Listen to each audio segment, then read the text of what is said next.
En internet hay muchas páginas que te ofrecen sistemas operativos originales, pero a veces no siempre es lo que prometen, y al momento de hacer la instalación puede ocasionarse algún error. En este video vas a aprender cómo descargar la imagen ISO del sistema Windows 10, totalmente original y de manera correcta. Yo soy Javier Acevedo. Comencemos. Lo primero que tendrás que hacer es abrir tu navegador favorito y buscar descargar Windows 10. Ahora, en los resultados de la búsqueda deberás ingresar al primero que dice descargar imagen de disco de Windows 10.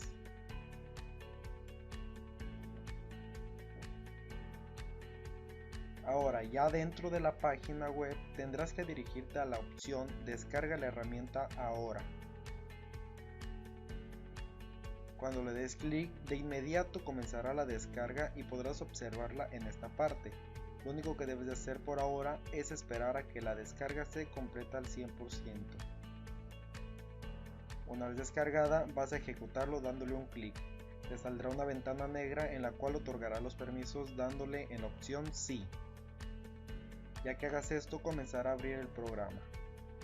Cuando abra el programa, saldrá esta ventanita azul. Deberás esperar a que termine de cargar este proceso.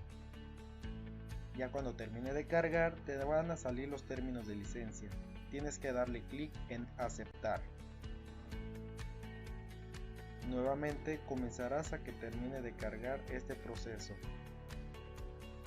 Ahora te saldrán estas dos opciones. Deberás elegir crear medios de instalación y darle clic en siguiente. Ahora, por defecto, el programa detecta el sistema ideal para tu computadora, pero si tú deseas desactivas esta opción y puedes elegir el idioma que tú quieras. En mi caso yo elegiré Español México. La edición será siempre Windows 10 y en la arquitectura puedes elegir si quieres la versión de 32 bits, 64 bits o ambos.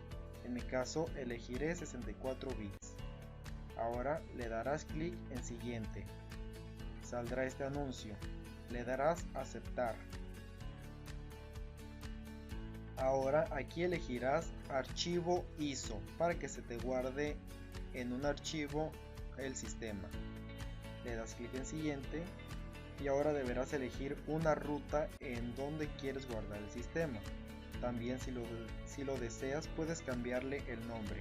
En mi caso yo lo haré. Cuando hagas esto le das en guardar.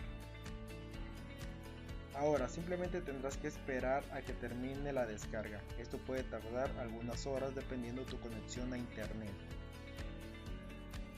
Una vez que cargue por completo, ya tendrás el archivo en tu computadora en la ruta que elegiste. Y bueno, de esta manera tú ya tendrás tu sistema operativo Windows 10 para bootearlo en una memoria USB y así poder hacer la instalación. Espero te haya gustado y te suscribas a mi canal dándole clic a este tipo. Nos vemos hasta la próxima.